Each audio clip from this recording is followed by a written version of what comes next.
What's up guys, I'm Crux Fortuna and I'm going to be running through a quick and simple Curse of Aros guide for beginners. I'm going to be teaching you everything you need to know in this guide. You're not going to need to watch any guide ever for anything. Let's get into it. So first off, there's two different kind of stats in this game, combat stats and skill stats.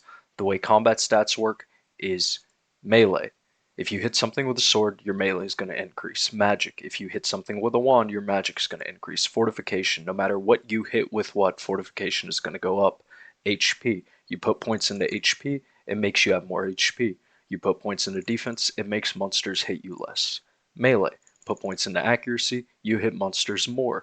Put points into strength, you hit monsters for more damage. Same thing with magic, except control is accuracy, spell power is strength. Moving on to the second kind of stats in this game, and that's skills. Some of these skills work with each other. Mining. You mine ores, so you can turn those ores into bars via smithing.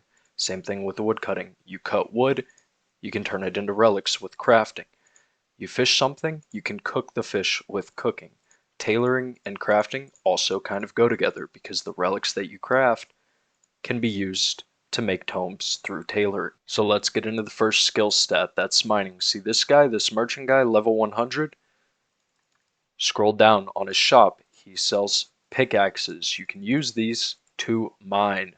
You mine something, bam, bam, bam, bam, bam, bam, bam, bam, bam, bam, you have ores. Insane. If you're confused on how to get those ores, where they are, the location of those ores, shows them on the map. You can see some copper ore right there. You can see some tin ore right there. Scroll over here, you can see some iron ores. You can see some coal ores. You can see some salt ores. On to the second skill stat, we have smithing. There's the spawn right here. You go to the right, bam, you got a smelter right here. You see these bars, you craft them with ores. You get the ores from the mining, which you've just done. After you get those bars, you have an anvil right here. You can use this anvil to turn those bars into gear, which is going to get you most of your smithing XP. You need a hammer to make those bars into gear.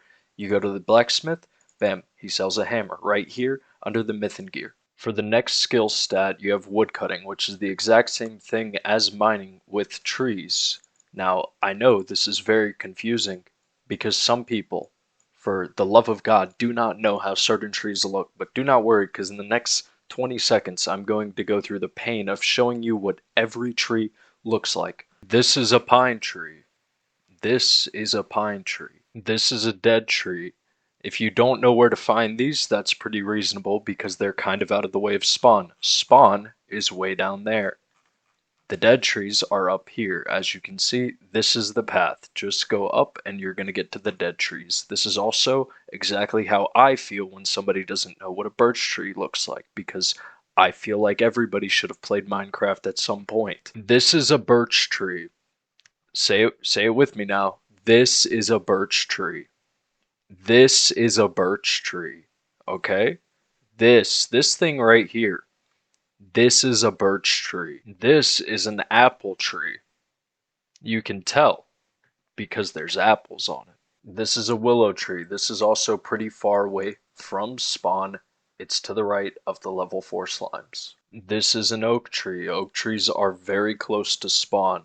Now, I'm not going to go over the rest of the trees because if you've gotten your crafting or your woodcutting all the way up to oak trees and you still don't know what trees look like, there's a deeper issue for you.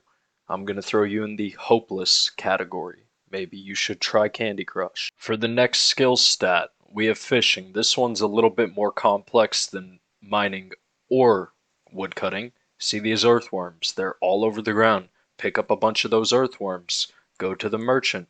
As you can see, you scroll down a little bit, he sells fishing rods.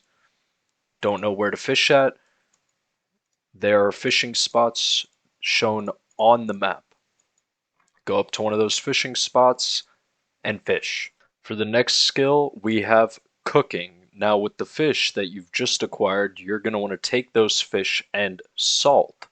We went over where salt was earlier. There's a ton of salt down here. You take fish, combine the fish and salt together in the fireplace right here, and you will get food from doing so, as you can see. Now we're going to be going over the final skill stat, which is tailoring. Here's the spawn right here. Go south. You have the tailoring shop. Go to the tailoring booth. As you can see, we need to make paper. How do we make paper? Pine logs. Pretty simple. We've already been over that. Now you got to make books. Make the books with the paper. How do you get leather though? You need leather too. There's cows right here. They drop leather at a very high rate. You can't see them because they're not rendered in, but I promise you they are right there.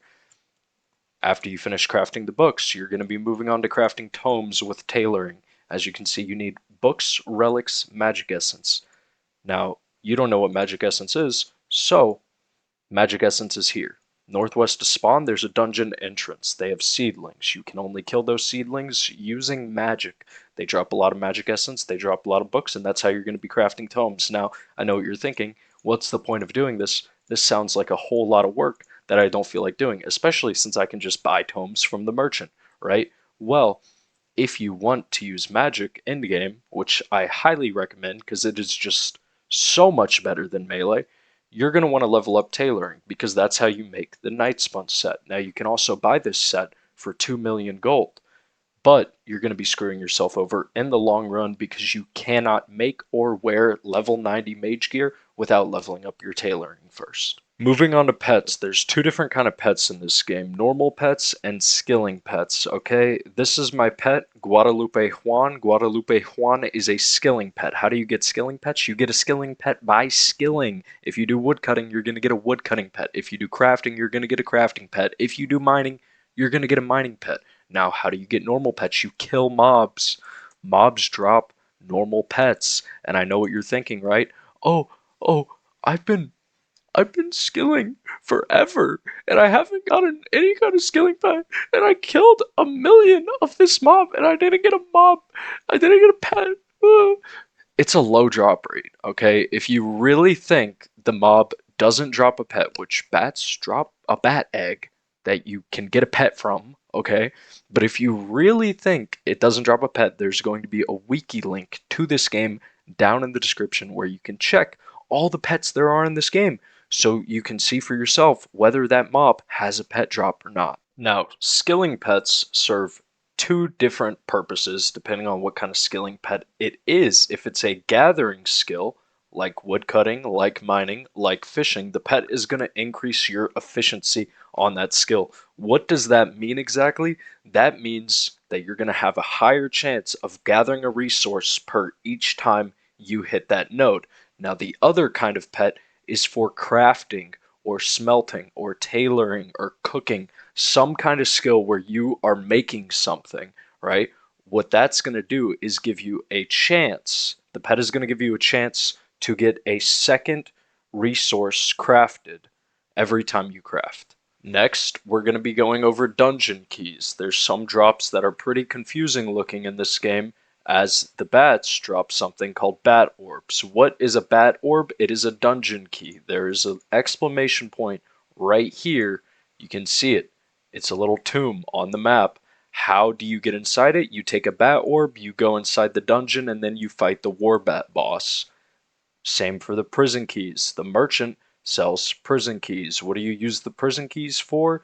You use them to go into the ice dungeon over here where you can find phantoms and you can find the ice demon. That's going to be all for this guide. I'm not going to be going over the nitty gritty of portal charges or anything crazy or specific like that because this is a guide for brand new players. And if you want to know super specific information, but you don't have the patience to look up that information on the wiki, if it's something I haven't gone over here, chances are it's something that you have to grind for. And if you don't have the patience to look for it on the wiki, you probably don't have the patience to grind for it either.